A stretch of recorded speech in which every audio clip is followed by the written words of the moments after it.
Judge me if you must. But before you do, just listen. Because no one wakes up one day and decides to throw a grenade into their own life.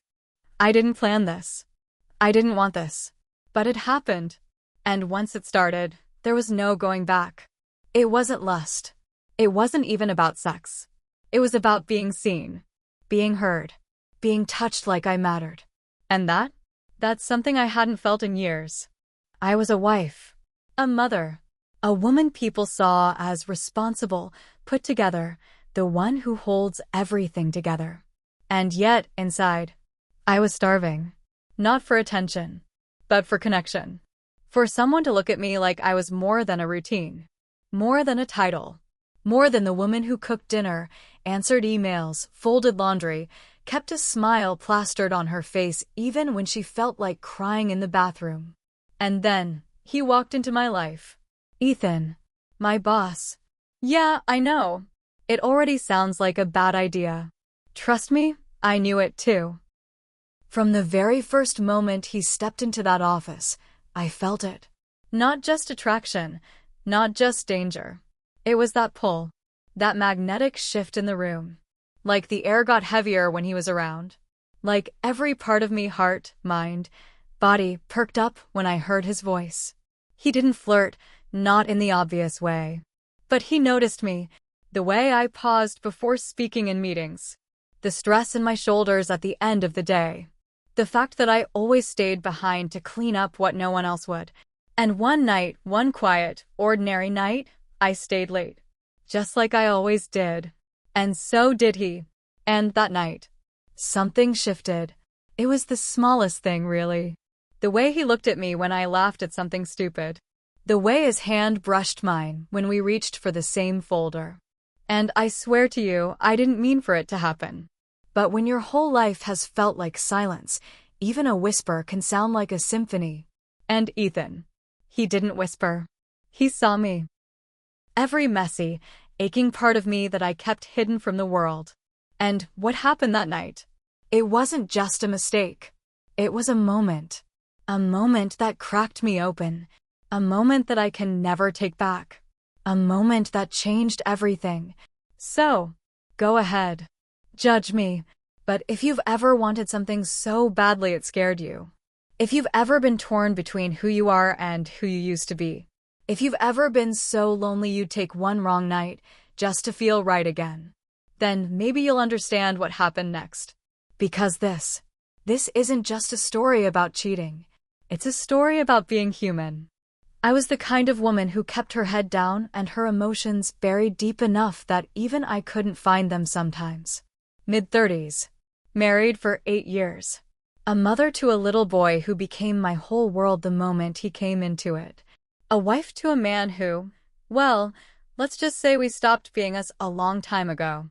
Life was clean, efficient, orderly, even in its emptiness. Wake up, make breakfast, answer emails, drop my son at school, work all day, pick him up, cook, clean, pretend I wasn't tired, crawl into bed beside a man who hadn't touched me like he meant it in almost 2 years. You stop noticing how much you're starving when the hunger becomes part of your routine. And then he walked in. Ethan. He was new. The freshly appointed department head sent in by corporate to streamline operations, whatever that meant. He couldn't have been older than 34. Tall, calm, crisp dress shirts with rolled-up sleeves that somehow made him look both sharp and approachable. And he carried himself with this quiet confidence that didn't ask for attention, it commanded it. But what I remember most wasn't his resume or how fast he caught on. It was how quickly he noticed me. Not just the way I handled 3 client accounts single-handedly. Not just how I always volunteered to stay late or kept the team organized when chaos broke loose. He noticed me. Little things. Like the way I always tapped my pen twice before speaking in meetings. Or how I took my coffee black with 1 sugar, he remembered that. Started bringing me one some mornings, saying casually, I figured you'd need this more than I do. He didn't flirt. There was no innuendo, no boundary crossed. It was respectful attention. Gentle. Focused. Safe. And that, ironically, made it more dangerous. Because after years of feeling invisible in my own home, being seen felt intoxicating. The first real connection happened one Tuesday night. Everyone else had trickled out of the office hours ago. The cleaners had already come through, the lights dimmed to that low hum of, "You should probably go home now." But I stayed. Deadlines, client decks, expense reports, I buried myself in the work because it was easier than going home to silence. And then I heard his voice behind me. "Still here?" he asked, walking past the glass walls of my office. I nodded, barely looking up. "Just trying to get ahead of tomorrow." He smiled. "Same." He disappeared into his own office, and for the next hour, the only sound was the hum of fluorescent lights and the distant clicking of keyboards. At some point, he came back, carrying 2 containers of Thai takeout and a couple of canned drinks. Figured if we're going to be corporate slaves, we might as well be well-fed ones. We ate together in the break room. No small talk. Just quiet camaraderie. 2 people on parallel islands, sharing a moment of peace in the middle of the chaos. It wasn't romantic. It wasn't suggestive. It was easy. That kind of silence that feels comfortable instead of awkward. At one point, I dropped my chopsticks and groaned softly. "God, I'm tired." He looked at me, not just a glance. He looked at me. And then he said something I'll never forget. "You carry so much. When do you get to rest?" I didn't know how to answer. I think I just stared at him, blinking like someone who'd forgotten what it felt like to be asked something real. He wasn't flirting. He wasn't fishing. He was curious, concerned. And something in me cracked. It wasn't loud. It wasn't dramatic. But it was real. Because in that moment, I realized I hadn't been asked about me, not the mom, not the wife, not the employee, me, in years. There's a loneliness that creeps in slowly. The kind that makes you forget what warmth feels like until someone hands it to you, gently, without expectation. That night, we didn't touch. We didn't even sit too close. But when he left, he paused at the doorway, turned back, and said, "Vanessa, don't burn yourself out for people who've forgotten you're human." And then he was gone. Just like that. But the words stayed. And they did something I didn't expect. They made me feel. And once you start feeling again after you've been numb for so long, you can't just turn it off. That night, I went home, laid beside my husband, and stared at the ceiling in the dark. I kept thinking about Ethan's voice, his eyes, the way he said my name, not like a boss, not like a friend, but like a man seeing a woman for the very first time. And that was the beginning, not of the affair, but of the unraveling. He never crossed a line, not with his words, not with his actions.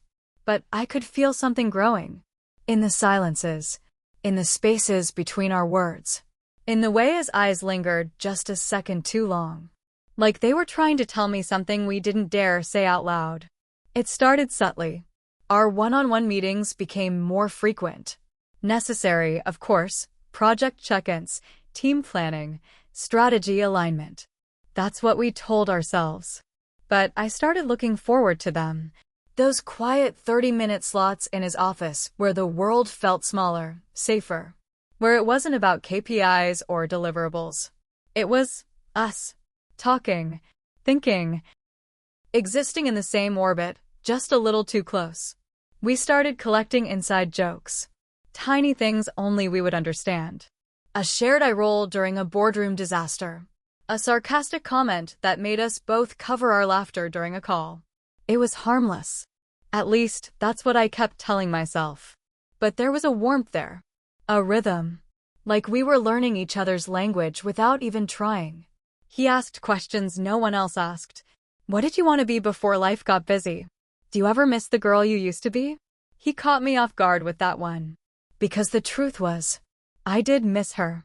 The girl who used to write poetry and sing badly in the car and dance barefoot in the kitchen. The girl who used to dream. I hadn't thought about her in years. And Ethan, he didn't flinch when I got quiet. He just waited. Patient. Present. like he was giving me permission to be honest. One afternoon, we sat in his office, the rain tapping gently against the window. The conversation drifted, as it always did, from business to something softer. He told me about his father. How he'd passed away suddenly when Ethan was still in college. How he'd spent years trying to prove himself to a ghost he could never impress. His voice cracked just a little when he said, "I think that's why I push so hard. I'm afraid if I slow down, I'll realize I don't know who I am without the pressure." I just sat there, watching him. No performance. No ego. Just a man carrying pain with grace. And something inside me opened. I told him about my marriage. Not everything. Just enough. How we'd stopped talking somewhere between our son's first steps and our 10th argument about money. How we slept beside each other but felt miles apart. How I couldn't remember the last time I felt desired. Or even seen. He didn't offer cliches or advice. He just listened. And sometimes that's more intimate than any touch could ever be. I started noticing little things after that.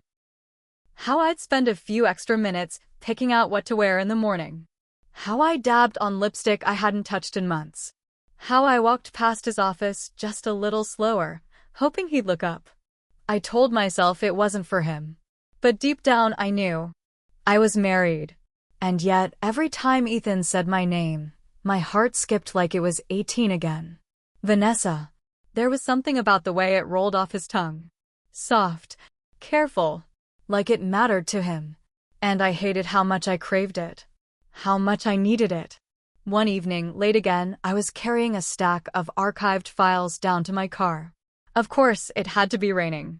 Cold, persistent drops falling sideways in sheets. I tried to balance the boxes and keep my umbrella from flipping, but the wind had other plans. And then, just like some perfectly timed scene from a movie, he was there. "Let me help," he said, already taking half the load from my arms. We rushed to my car, soaked, laughing like kids running from trouble. He held the umbrella over us, our shoulders bumping, breath close in the chilly air. The boxes landed safely in the trunk, and for a moment, we just stood there. Under that flimsy umbrella, rain all around us. Laughing, catching our breath. Our eyes met. And suddenly the laughter faded into silence. That charged kind of silence. The kind where you feel the weight of what could happen, even if you're not ready to name it. I felt his breath, warm and close. Our faces just inches apart. But he didn't touch me. And neither did I. We just stood there, soaking wet, hearts racing, drenched in everything we weren't saying. Eventually, he looked down, exhaled slowly, and said, "You should get out of the rain." I nodded, swallowing the lump in my throat. Yeah, I should. But I didn't move. Not right away. Because I knew something had shifted. We hadn't kissed. We hadn't touched. But a line had been drawn. And even though we hadn't crossed it, we were standing right at the edge. And the scariest part? A piece of me wanted to fall. It was the office holiday party. Not the wild kind you see in movies. No one photocopied body parts or danced on tables. It was tame, polished, catered charcuterie. Jazz music humming through the speakers. Everyone in pressed shirts and safe, rehearsed smiles. I wore a navy blue dress. Simple, elegant, not meant to draw attention, but when I caught Ethan watching me from across the room, something in my stomach fluttered. He didn't look away. That night, he looked at me differently. Not just as a colleague. Not even as a friend. It was something deeper. Hungrier. And terrifyingly familiar. Like he saw through the layers I wrapped myself in, the wife, the mother, the employee, and recognized the woman hiding underneath. And I saw him too. Not just my boss, but a man. Quiet. Observant. Carrying something he wasn't ready to name. The night wore on. People trickled out. Laughter faded into hallway goodbyes. Eventually, it was just us and a few half-empty flutes of champagne, scattered napkins, fading music. He was stacking plates. I was folding linen napkins without thinking. It was quiet, the kind of quiet that doesn't feel empty, just honest. You didn't have to stay, he said, glancing over. I shrugged. I didn't want to go home just yet. And I hadn't meant it to sound so raw. But once the words left my mouth, I couldn't take them back. He didn't push, didn't question, just nodded slowly, like he understood more than I'd said. We moved around each other, rinsing glasses, wiping counters, two people in a shared rhythm, not speaking, but feeling everything. The light above the break room sink buzzed softly. The last song of the playlist faded into something older, Norah Jones, I think. Low, sultry, the kind of music that makes you feel like the night's confessing its secrets to you. I leaned against the counter, glass in hand, half full.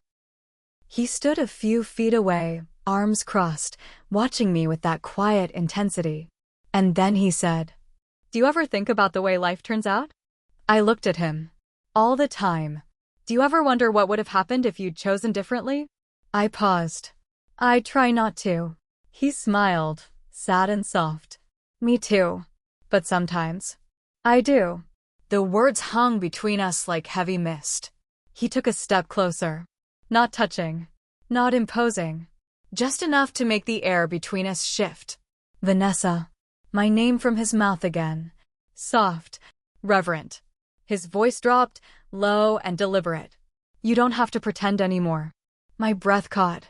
My hand tightened around the stem of the glass. Because I knew what he meant. He wasn't talking about work. Or the party. He was talking about the way I laughed at jokes that didn't land. The way I smiled at my husband out of obligation, not affection. The way I kept performing a version of myself I didn't even recognize anymore. He saw me. All of me. And I wanted to run. But I also wanted to stay. I wanted to believe there was still something real left inside me, something that hadn't died beneath the weight of routine and responsibility. My lips parted, but no words came. Because what could I say? That I thought about him late at night, when the house was quiet and my husband lay snoring beside me, that I'd memorized the sound of his laugh?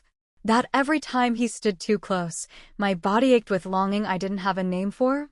I said nothing. We just stood there, breath to breath, heartbeat to heartbeat, both teetering on the edge of something we hadn't dared admit until now. He didn't touch me, didn't try to kiss me. He just waited. And I didn't move. I didn't lean in. But I didn't walk away either. I stayed. Still. Frozen. But wide awake in my skin for the first time in years. The moment stretched, infinite, delicate, dangerous. Eventually, I whispered, I should go. He nodded, his eyes never leaving mine. I know. I set the glass down on the counter. My fingers trembled. As I walked past him, I felt it, that magnetic pull between us. That unbearable closeness. But we didn't break the distance. I stepped out into the night, cold air rushing against my skin like a slap. I didn't turn back. But I left that office shaking. Because nothing had happened. And yet, everything had. The line we'd been dancing around for weeks? It was gone now. We hadn't crossed it with a kiss. But we'd crossed it in 1,000 silent ways. And I knew, deep down, this was only the beginning. It happened during a business trip. A 3-day summit in Chicago, something routine. Just a few panels, breakout sessions, networking events. I'd done it a dozen times before. Packed the same blazer, the same heels. Smiled the same tight smile at hotel lobby check-ins. But this time, Ethan was there too. We arrived on the same evening flight. He stood beside me at the baggage claim, rolling up his sleeves like he always did when he was trying not to look too tense. I joked about how I hated the hotel's floral carpet. He laughed. That warm, easy laugh. By the time we checked in, it was nearly 9 p.m. He asked if I wanted to grab dinner, nothing fancy, just something quick at the hotel bar. I said yes. I wish I could say I didn't know what I was doing. But the truth is, I did. Not all of it, but enough. The bar was dimly lit. Old jazz playing low in the background. It smelled like aged bourbon and something floral from a nearby candle. We sat at the corner table, away from everyone else. 2 drinks in, the conversation stopped being about work. He asked about my daughter. I told him how she loved painting with her fingers, how she made everything look like chaos, and yet, somehow it made more sense than anything else in my life. He asked about my marriage. I hesitated. It's fine, I said. But even I didn't believe it. And then I asked him about his past, his father, again. He told me something he hadn't before, about how he'd grown up watching his mother dim herself for a man who never saw her. I always said I'd never let that happen to someone I cared about, he said quietly. It was raining outside. The kind of rain that slows everything down. And our return flights were delayed, weather, they said. We'd both be staying another night. So we ordered another round. I don't remember who brushed whose hand first. I just remember the electricity. That unbearable pause where everything you've buried rises to the surface. I looked at him. He looked at me. No one spoke. He reached across the table, slowly, deliberately. His fingers grazed mine, not claiming, not pushing. Just asking. And my hand stayed right there. We didn't rush. There were no fireworks. Just a slow, quiet unraveling. He walked me to my room. I opened the door. He paused at the threshold, waiting for something, anything, to tell him no. I didn't give it. We stepped inside. The room was still. Only the hum of the air conditioner and the patter of rain on the window. We stood there in silence, watching each other. His hands didn't demand. They listened. They traced the parts of me I'd forgotten how to feel. My jaw, my collarbone, my waist. When he kissed me, it wasn't rushed or reckless. It was soft, almost reverent. Like he knew this would shatter something, and he wanted to hold the pieces as they fell. I didn't feel like I was cheating. Not in that moment. I felt, remembered, like something in me had been asleep, and he'd whispered it awake. That night was not loud or wild or fast. It was delicate, layered in hesitations, in gasps of disbelief. Like neither of us could believe we were finally touching. We didn't speak much. Words felt too sharp. We let the silence say what we couldn't. And in the early morning, before the sun even dared to rise, he kissed the inside of my wrist and whispered, "You don't have to go back to who you were." But I did. I always did. Back home, I slipped into routine like it was armor. Woke up early, made breakfast, kissed my daughter's forehead, pretended to be whole. But something had changed. Every time we were together, it felt like oxygen. And every time we weren't, I was suffocating in guilt. We didn't talk about what we were. We just kept going. Late-night meetings became our cover. Long strategy calls. Weekend planning sessions. We sent messages we deleted immediately after reading. Shared stolen glances in elevators. A brush of fingers when no one was looking. Breathless seconds in his car before I disappeared into my driveway. And somehow, that made it more intoxicating. More dangerous. Because it wasn't just the sex. It was the escape. From the version of myself that felt invisible. But reality has a way of creeping back in. My husband started asking why I was always tired. Why I laughed less. Why I never looked him in the eye anymore. I had no answers that wouldn't burn everything down. Even my daughter noticed. One night, she touched my face and asked, "Mommy, are you sad?" And I smiled too hard and said, "No, baby. I'm just tired." But the truth is, I was unraveling. Caught between guilt and euphoria. Between who I was supposed to be and who I couldn't stop becoming. I loved the feeling of Ethan's hand on my back when no one could see. But I hated the hollow pit in my chest when I lay awake at night, listening to my husband breathe beside me, wondering if he already knew. I was living 2 lives. And I knew, eventually, one of them would collapse. You think you can keep things separate. That you can cheat compartmentally, like your life's a neat little file system where nothing leaks from one folder to the next. But emotions don't play fair. They spill.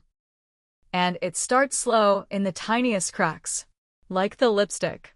A deep plum shade I never wore. Not around my husband. Not at home.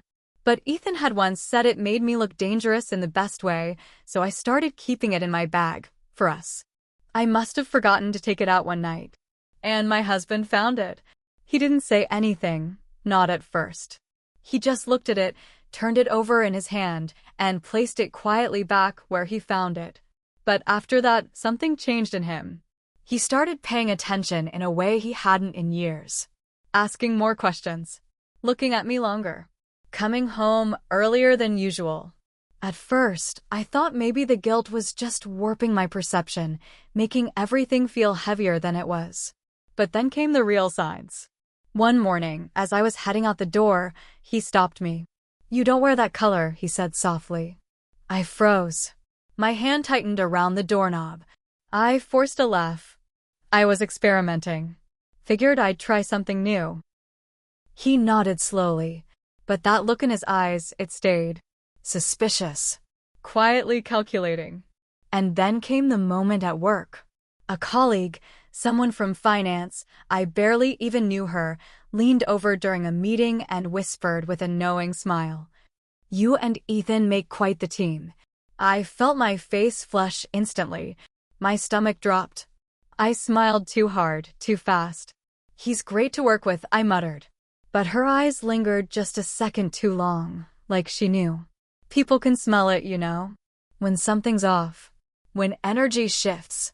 We were careful, Ethan and I. But not invisible. And he was changing, too. He wasn't content with hallway glances anymore. With coffee breaks and breathless nights we had to erase the next morning. He wanted more. "What are we doing, Vanessa?" he asked one night after I'd pulled away from his kiss outside the office parking lot. "I can't be your secret forever." I didn't have an answer. Because I was split in two. I couldn't leave my daughter. She was only 6. Still spelling out words in crayon and asking me to braid her hair. I couldn't bring chaos into her world. But the thought of losing Ethan made my chest cave in. He saw that in my silence. "You don't have to say anything," he murmured. "But you can't keep living like this. You're breaking." And I was. Quietly, invisibly, breaking. So I did what terrified people do. I tried to pull away. In meetings, I avoided his gaze. Stopped messaging first. Made excuses not to see him after hours. At home, I was short-tempered. Jumpy. I found myself crying in the shower more than once, where no one could hear, where the water could hide everything. My husband noticed. One night, he came into the bedroom and stood by the doorway while I was folding laundry. "You flinch when I touch you now," he said. No accusation. Just heartbreak. I didn't even deny it. I just whispered, "I'm tired." But tired wasn't the right word. I was drowning. And Ethan, he wasn't letting it go quietly. He confronted me one evening after a meeting. The conference room had cleared out, the lights were dim, and I was gathering my papers like it was just another day. He stood across from me, arms crossed, eyes tight with something between anger and pain. "I'd rather be hated for the truth than loved for a lie," he said. My hands froze mid-motion. "You're hurting everyone by pretending, Vanessa." Me. Yourself. Him. Especially yourself. I looked at him, really looked at him. His jaw clenched. His eyes glassy. And in that moment, I didn't see my boss. I didn't even see my lover. I saw a man who had allowed himself to fall in love with someone who could never fully be his. And I hated myself for making him do that. But I still couldn't walk away. Because what we had, whatever it was, felt more real than anything I'd lived in years. And yet, I knew it had no room to breathe in the world I was already in. I went home that night and sat in the driveway for 15 minutes. Just sat there. Car running. Hands gripping the wheel. I stared at the front porch light, thinking, what would happen if I just kept driving? But I didn't. I turned off the ignition. Walked back into the life I was slowly shattering. My daughter ran up to me, arms wide. "Mommy." I knelt down and hugged her tight, tighter than usual. And over her shoulder, I saw my husband watching us. Expression unreadable, but I could tell. He knew. Maybe not the details. Maybe not Ethan. But he knew something in me no longer belonged to him. And I knew it too. The moment I saw the look on David's face, I knew. I had just broken something I could never fix. Not just our marriage. His trust. My daughter's stability. The life we'd built, even if it had gone quiet, even if it felt hollow, it was still a life. And I had just set fire to it. It was a Saturday. The sky was that dull, overcast gray. No drama. Just stillness, like the world already knew what was coming. I was folding laundry on the couch, absently scrolling through my phone in between socks and shirts. I must have set it down for a second. Just a second. I didn't even hear him pick it up. Didn't realize until I heard his voice, low, tight, shaking. "Who's Ethan?" I froze. It was like everything in the room suddenly sharpened.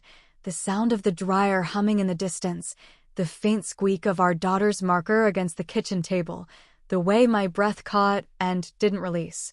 He held the phone out to me. The screen glowed with the message I hadn't yet deleted. It wasn't graphic. It didn't need to be. Just 10 words. "You looked so beautiful this morning. I miss you." That was it. But it was enough. More than enough. He didn't yell, not right away. He just stared at me like I was a stranger. Like he was trying to find traces of the woman he thought he knew. I tried to speak. But what do you say when your world is about to fall in on itself? The words got caught in my throat, choked by the weight of what I'd done. And then, the storm came. How long? Is it serious? Was any of this even real? I don't remember the exact order. I just remember the rage in his voice, but underneath that, the pain. The disbelief. And guilt. God, guilt is such a physical thing. It makes your skin itch. Your stomach twist. Your eyes blur even when you're trying to stay strong. I kept saying, "I'm sorry," over and over. Like maybe, if I said it enough, I could rewind time. But you can't apologize something like that away. He left the house that night. Didn't say where he was going. Just grabbed his keys and walked out the door, slamming it so hard it rattled the photo frames on the hallway wall. And Ethan. I couldn't even face him. I didn't go into the office for 2 days. Turned off my notifications. Avoided every floor where he might be. Shame isn't loud. It's quiet. It sits with you while you eat, while you brush your teeth, while you pretend to sleep. And in that silence, his message came through. "I hope you find your peace, even if it's not with me." I read it 3 times and cried harder than I ever had, because I knew what he meant. He wasn't angry. He wasn't pleading. He was letting me go. And somehow that was worse. Because in all my running, all my hiding, I had never considered that he might walk away first. I had been selfish, wanting pieces of both lives. A mother, a wife, and a woman who, for the first time in years, had felt wanted, seen. But in the end, I had fractured everything. And now I stood in the ruins of it all, a phone in one hand, a broken home behind me, and no idea who I was anymore. My daughter came into the room that night. She didn't ask where Daddy was. She just climbed into my lap, wrapped her tiny arms around my neck, and whispered, "You feel sad." And I nodded. Because I did. Because I was. And because for the first time in this entire mess, I wasn't pretending anymore. I didn't just lose him. I lost the version of me I'd been pretending to be. The wife who smiled through distance. The mother who said, "I'm fine," with her eyes closed. The woman who told herself that desire was something that belonged to her past. And now, in the stillness that followed, I had to face the one person I'd been avoiding all along. Myself. After David left, I stayed in the house for a few weeks. But it started to feel haunted. Not with ghosts, with memories. The hallway where we hung our daughter's first finger paintings. The kitchen where he once danced with me barefoot on a Sunday morning. It became unbearable. So I packed 2 suitcases, kissed my little girl goodbye. She was staying with David during the week now, and moved into a tiny apartment just across town. The walls were bare. The fridge hummed louder than it should have. And the silence was punishing. But it was honest. That first weekend alone, I sat on the hardwood floor with a glass of wine and just cried. Not for Ethan. Not even for David. But for the woman I had abandoned. The woman who never said what she needed. Who shrunk herself to fit into boxes labeled mother, wife, professional. Who had confused attention with affection. Escape with healing. The next morning, I booked a therapy session. It was virtual, just me in sweatpants, talking to a stranger through a screen. And I told her everything. The numbness. The longing. The guilt that sat in my bones like an old bruise that wouldn't fade. And slowly, I started to unpack it. Not to justify it, but to understand it. Ethan, he had awakened something in me, but that something wasn't about him. It was about me, wanting to be wanted. To be chosen. To feel alive in a life that had quietly stopped feeding me. I started journaling. Pages and pages of messy handwriting. Tear-stained thoughts. I didn't censor myself. I just wrote. Some nights, I went on long walks, no destination, just motion. There was something healing about watching the world move on, even when I felt frozen. I called my daughter every night. At first, she sounded distant, guarded, but then she started telling me about school again. Her drawings. A story about a boy named Jacob who ate glue. And I listened. Really listened. One Saturday, I picked her up, and we spent the day baking cookies we knew would burn. She had frosting on her chin, and I couldn't stop staring at her, not just because she was my daughter, but because she was my reason. My reminder of what love could look like when it wasn't tangled in secrets. Ethan never reached out again. And I didn't reach for him either. There were nights I missed him. Not just his touch, his presence. His kindness. The way he made me feel seen. But even those memories began to soften. Like a movie I once watched too many times until it faded at the edges. I stopped asking what could have been. And started asking who I wanted to become. I was learning to live without needing to be adored. Learning to be enough for myself, not in theory, not in posts or mantras, but in practice. In brushing my hair. In saying no. In making peace with the mirror. And maybe that's the hardest part of healing. Not the pain, not the loneliness, but the quiet, relentless work of coming home to yourself. After you've set fire to everything around you. And somehow I was still standing. Not whole. Not yet. But honest. And that felt like a beginning. It had been almost a year. A year of quiet growth. Of therapy and mistakes and beginnings that weren't exciting, but necessary. I had taken a day off work, a rare, indulgent Friday. The sky was soft and overcast, the kind of day that made you crave warm drinks and well-worn pages. So I found myself in this cozy little bookstore cafe on the corner of Fifth, the one with mismatched chairs and cinnamon in their cappuccinos. I wasn't looking for anything, just space, silence. A paperback to disappear into. A ceramic mug in my hand. The clink of a teaspoon on saucer. A faint Ella Fitzgerald playing overhead. And then I saw him. Ethan. He was standing in the children's section, holding a small girl in his arms. Maybe 2, maybe 3. There was a woman beside him. She had a scarf wrapped around her neck and a quiet calm about her. Not flashy. Not polished. But warm, steady. I froze for a moment. Not in panic, but in recognition. He looked older. Still handsome, yes. But softer somehow. Less angular. Less wound up. Like life had carved into him gently, the way rivers do with stone. He hadn't seen me yet. So I watched, just for a moment. How his hand rested on the small of the woman's back. How he leaned down and whispered something to the child that made her giggle. And something inside me eased. Not with jealousy. Not with longing. but with understanding. We weren't meant to last. We weren't built for the forever we once pretended to crave. We were a moment, a season that burned too fast, too hot. A lesson dressed up as a love story. And just as I was about to turn away, he looked up. Our eyes met, across the shelves, across the time. And in that split second, everything that had once been between us came rushing back. The first late night in the office, the hotel room, the goodbye. But we didn't speak. We didn't need to. He gave me a small smile. Not sad, not even bittersweet. Just kind. And I smiled back. That was it. No dramatic pause. No slow-motion embrace. No unfinished words hanging in the air. Just two people who had shared something real and wrecked and unforgettable. I watched him turn back to his little girl. Watched her place a sticker book in his hand. Watched them walk toward the register, the soft rhythm of ordinary life wrapping around them like a quilt. And I sat there for a while. Finished my coffee. Closed my book. Tucked a strand of hair behind my ear and stood up.